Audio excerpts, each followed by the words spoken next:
Hey guys, welcome to my channel. We are reading Amelia Bedelia Means Business by Herman Parish. We are on chapter 12, guys. So here we go. Try a bite. Not. Amelia Bedelia rode her bike to the town square where the parade was assembling.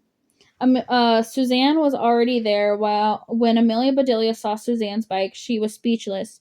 She felt exactly the way she felt the very first time she saw the bike. Suzanne had woven red, orange, yellow, green, blue, and violet crepes paper into the spokes of her wheels. When they went around, the colors revolved in a spiral into the center of the wheel. It looked like a spiral rainbow. Suzanne had glued glittery stars in the center of both wheels. Amelia Bedelia was so dizzy she had to look away. Was Suzanne trying to hypnotize the judges into voting for her? There were also rainbow-colored streamers flowing out of the end of her handlebars. Tiny flags bunting made out of little paper unicorns and jingle bells hanging everywhere. On the bright side, Amelia Bedelia was glad that she had not wasted her time trying to compete with Suzanne. Maybe Suzanne would toss her a not new anymore bike as she rode away on her brand new bike. The poster in the bike shop had not mentioned that there was a pet parade, too. Amelia Bedelia could see cats, rabbits, goldfish, guinea pigs, snakes, mice, and dogs, and more dogs. Another thing the poster hadn't mentioned that it was Wild Bill was the celebrity judge on the bike contest. He was riding with the mayor and Miss Individuality and one of his convertibles at the front of the parade. Now Amelia Bedelia was doubling glad. Oh my gosh, I can't even talk. Dabbling glad that she hadn't tried to win. Wild Bill would never pick her in a million years. She peeked under the bright yellow dish towel in her bike basket. There were her lemon tarts, all ready to hand out to people in the crowd as she rode by. Soon it was time for the parade to begin. The non-dog pets followed the convertible, then came the dogs, then the kids on their bikes. The crowd cheered and clapped for all the marchers. When Amelia Bedelia pedaled past her parents, they clapped the loudest of all. "Hooray for the Tarts!" her dad yelled. Amelia Bedelia waved and blushed and pretended not to know them. Then it started. Maybe it was a trigger, but her dad was yelling, Tarts! As Amelia Bedelia pedaled by one of the dogs, it turned and looked straight at her. It looked at its nose and the air and sniffed.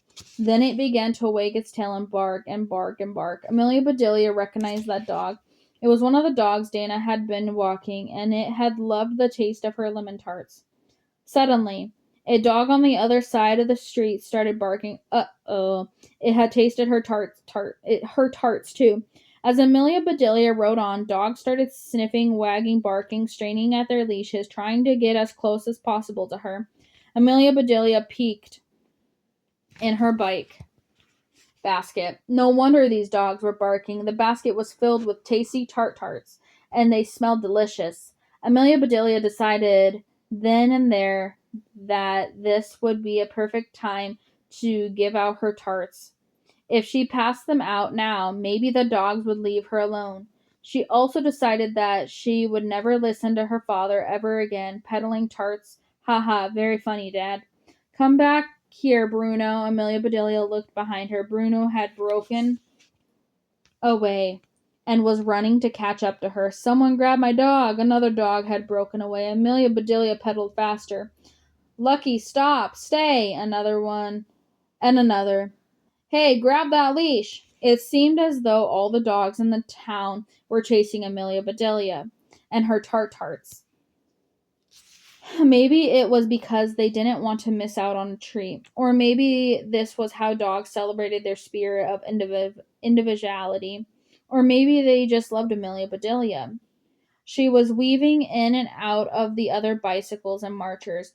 She pedaled as fast as she could on her old bike, with her lemon head bobbling wildly. Faster, yelled Suzanne, who had seen what was happening. She rode behind Amelia Bedelia, swerving back and forth, trying to keep the dogs away. Several of Amelia Bedelia's friends from school pedaled up and tried to help too. Go, Amelia Bedelia, yelled Joy. Faster, called Chip. Tweet, tweet.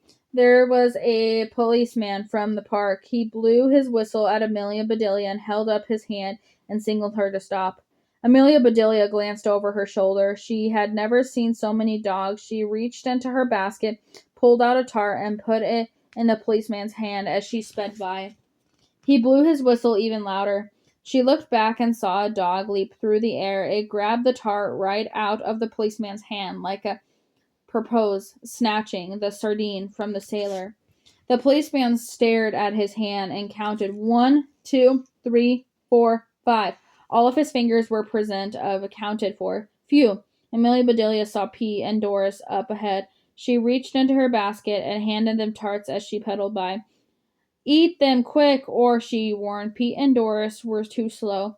A pair of poodles leaped up and gulp gulp. Those tarts were history. Amelia Bedelia had almost reached the head of the parade. There were still dogs everywhere. She wasn't sure what to do, but she knew she had to get rid of her tarts. She rode in a loop-de-loop pattern, then in a circle. Then she headed back the way she came from. Everyone was following her, dogs, their owners, and all of the kids on their decorated bikes. Amelia Bedelia handed out tarts left and right. Some folks actually got a taste. As Amelia Bedelia rode past the convertible, she tossed her tarts to the celebrities. Miss Individuality caught hers with one slender white glove hand. The mayor used both hands. Wild Bill was waving his cowboy hat at the crowd as though he was riding a bronco instead of riding in a car. Amelia Bedelia tossed her last tart right into his hat. Bullseye! Amelia Bedelia had run out of tarts just as she ran out of the parade, but the dogs were still chasing her. The air was full of their barking. Then it dawned on Amelia Bedelia that her bike looked like a huge dog treat. Even worse, the words "try a bite" were printed on her back. These dogs were pretty smart. Could any of them read? Amelia Bedelia promised herself that if she survived today, she'd never have anything to do with the sign again. Amelia Bedelia had to keep moving. She circled around and pulled up behind Wild Bill's convertible. She jumped off her bike and let it clatter to the ground. Miss Individuality helped her climb into the back seat of the car. Amelia Bedelia ripped the enormous tart off her shirt and threw it out to the dogs. They had a blast tearing it apart, howling with happiness all the while. Amelia Bedelia slid down into the seat next to Wild Bill. He took one look at the giant lemon bobbing on her head and said, "Not you again." Woof, woof, woof. The dogs were barking and drooling and circling the convertible. Woof, woof, woof. Get us out of Dodge, yelled Wild Bill to the driver. The driver put the car in reverse and backed up. Crunch! The screeching of the metal being dragged across pavement brought the entire parade to a halt. What was that? Asked Wild Bill. That, said Amelia Bedelia, her eyes brimming with tears, was my bike. Oh, that's so sad. All right, that is the end of chapter 12, guys. I will see you guys in chapter 13.